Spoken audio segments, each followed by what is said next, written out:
এই মেয়েটি হঠাৎ করে একজন নর্মাল মানুষের থেকে উচ্চতায় বড় হয়ে যায়। আসলে একটি এলিয়েন স্পেসশিপের আক্রমণের কারণে এই মেয়েটি অনেক বড় হয়ে যায় এবং সে তার স্বামীর পেছনে পড়ে যায়।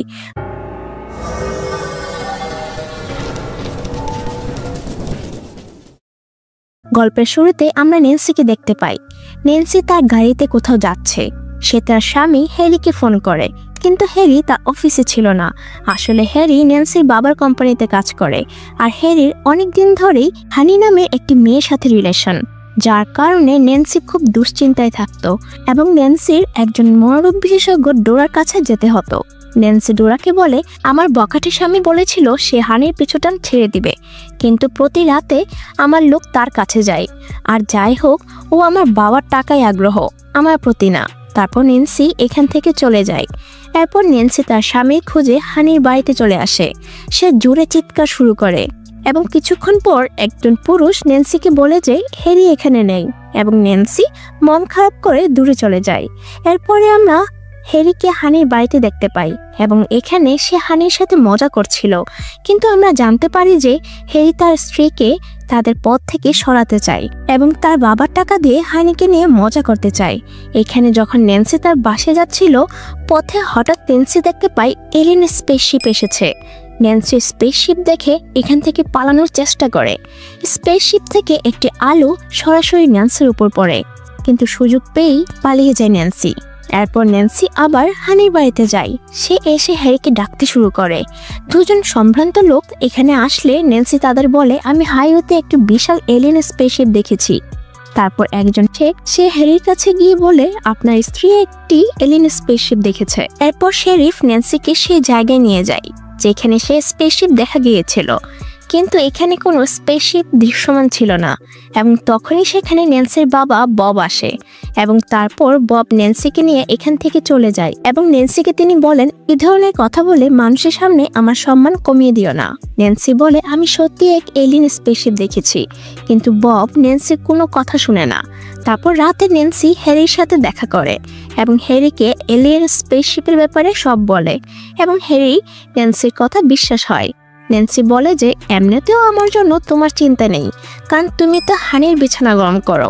হ্যারি বলে, আমি আর কখনো হানির সাথে দেখা করব না। পরের দিন ন্যান্সি তার ডাক্তার ডোরার সাথে দেখা করে এবং ডোরাকে বলে যে আমি হাইওয়েতে একটি স্পেসশিপ দেখেছি, কিন্তু আমার কথা কেউ বিশ্বাস করবে না। ডোরা বলে, আমি তোমাকে বিশ্বাস করি। তারপর ন্যান্সি যখন সুইমিং পুলে ছিল তখন ন্যান্সির কাছে হ্যারি আসে। ন্যান্সি হ্যারিকে বলে যে আমাকে যে কোনো উপায়ে প্রমাণ সংগ্রহ করতে হবে, যাতে করে আমি মানুষের কাছে প্রমাণ করতে পারি যে আমি এলিয়েন স্পেসশিপ দেখেছি। যেখানে স্পেসশিপ দেখেছি আমরা দুজনেই সেখানে যাব। এরপর দুজনেই গাড়ি নিয়ে চলে যাই এবং সন্ধ্যায় ওই জায়গায় পৌঁছাই যেখানে ন্যান্সি স্পেসশিপটি দেখেছিল। কিছু সময় পর্যন্ত ন্যান্সি এখানে কিছু দেখতে পাচ্ছিল না, কিন্তু হঠাৎ ওই স্পেসশিপটি দৃশ্যমান হয় আর এখানে আসে এবং স্পেসশিপটি দেখে ন্যান্সি খুব খুশি হয়ে যায়। তখনই ন্যান্সি স্পেসশিপটির নিচে চলে যায়। স্পেসশিপ থেকে এক ধরনের আলো পড়ে ন্যান্সির উপর। ন্যান্সিকে বাঁচানোর চেষ্টা করে হ্যারি, কিন্তু ন্যান্সি স্পেসশিপের ভিতরে টেলিপোর্ট হয়ে যায়। এই দেখে হ্যারি পালিয়ে যায়। এরপর আমরা হানিকে দেখতে পাই যে ছাদ থেকে কিছু আওয়াজ শুনতে পাই এবং হানি একটা কুড়াল নিয়ে ছাদে চলে আসে। এখানে হানি ন্যান্সিকে দেখতে পাই। হানি ন্যান্সিকে বলে, তুমি এখানে কিভাবে এলে? তো ন্যান্সি আকাশের দিকে নির্দেশ করে এবং অজ্ঞান হয়ে যায়। কিছুক্ষণ পর ন্যান্সিকে বাসায় নিয়ে আসা হয় এবং ডক্টর ডোরা বলে ন্যান্সি একদম ঠিক আছে। তখনই সেখানে ন্যান্সি আসে এবং সে বলে যে আমি পাগল নই, আপনাদের সবাইকে আমার কথা বিশ্বাস করতে হবে।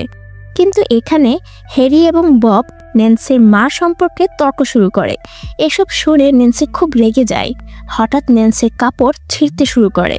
ন্যান্সি একজন সাধারণ মানুষের থেকে অনেক বড় হয়ে যায়। পরদিন হ্যারি ভিক্টর নামে একজন ডাক্তার নিয়ে আসে যেন সে ন্যান্সি চেক আপ করতে পারেন। এরপর ডোরা ভিক্টরকে নিয়ে যায় ন্যান্সির কাছে। ডোরা ভিক্টরকে এখানে নিয়ে এসে বলে ন্যান্সি আকারে বড় হয়েছে, কিন্তু ও একদম নর্মাল আছে। ভিক্টর ন্যান্সিকে তার ল্যাবে আসতে বলে যেন ন্যান্সির উপর সর্বক্ষণ নজর রাখতে পারে, কিন্তু ন্যান্সি ভিক্টরকে প্রত্যাখ্যান করে। এরপর রাতে ন্যান্সির সাথে দেখা করতে আসে তার বাবা। ন্যান্সির বাবা বলে তোমার ভিতরে গিয়ে বিশ্রাম করা উচিত। তখন ন্যান্সি বলে আমি ঠিক আছি, আকাশের দিকে তাকিয়ে বিশ্রাম নিচ্ছি। তারপর ন্যান্সি বলে আপনি কি আমাকে আগের মতো করে দিতে পারবেন? বব বলেন চিকিৎসকরা এই বিষয়ে কাজ করছেন। এরপর ন্যান্সিকে সুইমিং পুলে দেখি, তখন তার কাছে হ্যারি আসে। ন্যান্সিকে জিজ্ঞাসা করে, তুমি ঠিক আছো? ন্যান্সি বলে, আমি একদম ভালো আছি, শুধু আমার হৃদয় কখনো কখনো অনেক দ্রুত গতিতে চলতে থাকে। তারপর হ্যারি যখন চলে যেতে চায়, তখন ন্যান্সি হ্যারিকে আগামীকাল ডিনারের জন্য আমন্ত্রণ জানায় এবং হ্যারি ন্যান্সির সাথে দেখা করতে রাজি হয়। পরের দিন ডোরা এলে ন্যান্সি ডোরাকে জানায়, আমি হ্যারিকে আজ রাতে ডিনারে আমন্ত্রণ জানিয়েছি। এই কথাটা শুনে ডোরার ভালো লাগে। এরপর ভিক্টর ডোরা ও ন্যান্সিকে বাইরে আসতে বলে এবং আমরা দেখি যে ভিক্টরের হাতে বিশাল ইনজেকশন। তারপর আমরা দেখি ন্যান্সি বাইরে বেরিয়ে আসে এবং ভিক্টরকে ইনজেকশন সম্পর্কে জিজ্ঞাসা করে। তাই ভিক্টর বলে যে এর মধ্যে কিছু ভিটামিন এবং খনিজ পদার্থ আছে। ডোরা তখনই বলে যে ন্যান্সির এসবের দরকার নেই। তখন ভিক্টর বলে, আমার কাছে ন্যান্সির স্বামীর অনুমতি আছে এবং তার বাবারও অনুমতি আছে। তখন ন্যান্সি বলে, আমার অনুমতির কি হবে? ন্যান্সি ইনজেকশনটি ছিনিয়ে নেয় আর ভিক্টরকে ভয় দেখায়। তারপর ইনজেকশনটি ছুঁড়ে ফেলে দেয় আর সে এখান থেকে চলে যায়। তারপর রাতে হ্যারি ন্যান্সির কাছে আসে এবং দুজন এখানে বসে রাতের খাবার খেতে শুরু করে। তখন ন্যান্সি হ্যারিকে জিজ্ঞাসা করে, শেষবার আমরা কখন এইভাবে রাতের খাবার খেয়েছি? তখন হ্যারি বলে, আমরা এইভাবে অনেকবার একে একে রাতের খাবার খেয়েছি। এরপর ন্যান্সি হ্যারিকে বলে, তুমি গ্যালিভারের ভ্রমণ সম্পর্কে শুনেছ? হ্যারি বলে যে আমি তার বই পড়েছি। ন্যান্সি বলে, আমি নিজেকে গালিভার হিসেবে ভাবতে শুরু করে দিয়েছি এবং এখন সবাই আমার কাছে ছোট খেলনা মনে হয়। এবং ন্যান্সি তখন অনেক কথা বলতে থাকে। হ্যারি বলে, তুমি পাগল হয়ে গেছো এবং যাই হোক তুমি একটি বড় ভুল। এই কথা শুনে ন্যান্সি খুব রেগে যায়। ন্যান্সি গাড়িটি তুলে দূরে ফেলে দেয়। হ্যারি বলে, হানি তোমার চেয়ে ভালো চেহারা এবং বিছানার দুদিক দিয়েই, যার কারণে দুজনের মধ্যে মারামারি শুরু হয়ে যায়। ন্যান্সি খুব রেগে যায় এবং তারপর ন্যান্সি অজ্ঞান হয়ে যায়। এরপর আমরা ববকে দেখি যে তার প্রজেক্ট নিয়ে ব্যস্ত ছিলেন আর তার ন্যান্সির ব্যাপারে কোনো চিন্তা ছিল না। হ্যারি হানির সাথে মজা করছিল, হ্যানির জন্য সে মুজরা করছিল। কিছুক্ষণ পর ন্যান্সির চেতনে ফিরে আসে এবং ন্যান্সি তার স্বামী হ্যারিকে খুঁজতে শহরে এসে পড়ে। পথে ন্যান্সির সাথে ডোরা আর শেরিফে দেখা হয়। ন্যান্সি তাদের কাছে হ্যারির ঠিকানা জিজ্ঞাসা করে। তখন ডোরা ন্যান্সিকে শহরে যেতে না করে, কিন্তু ন্যান্সি অস্বীকার করে সেখান থেকে চলে যায় এবং সোজা হানির বাড়িতে আসে। তারপর হানি গান তুলে নেয়, কিন্তু ন্যান্সি ছাদ ভেঙে হানির গান ফেলে দেয়। হ্যারি এসব দেখে এখান থেকে পালাতে শুরু করে, কিন্তু ন্যান্সি গাড়ি তুলে হ্যারিকে বাইরে বের করে এবং হ্যারিকে নিয়ে এখান থেকে চলে যেতে থাকে। কিছু দূর যাওয়ার পর ন্যান্সির সামনে বৈদ্যুতিক তার আসে, যার কারণে ন্যান্সি থেমে যায়। তখন ন্যান্সির কাছে শেরিফ এবং ববও আসে। তার বাবা বলে, এখন এসব বন্ধ করো, কারণ যাই হোক তুমি আমাকে অনেক অপমান করেছো। তাই ন্যান্সি বলে যে আপনার কখনোই আমার সম্পর্কে চিন্তা ছিল না, আপনি শুধুমাত্র আপনার টাকাকে ভালো লাগে।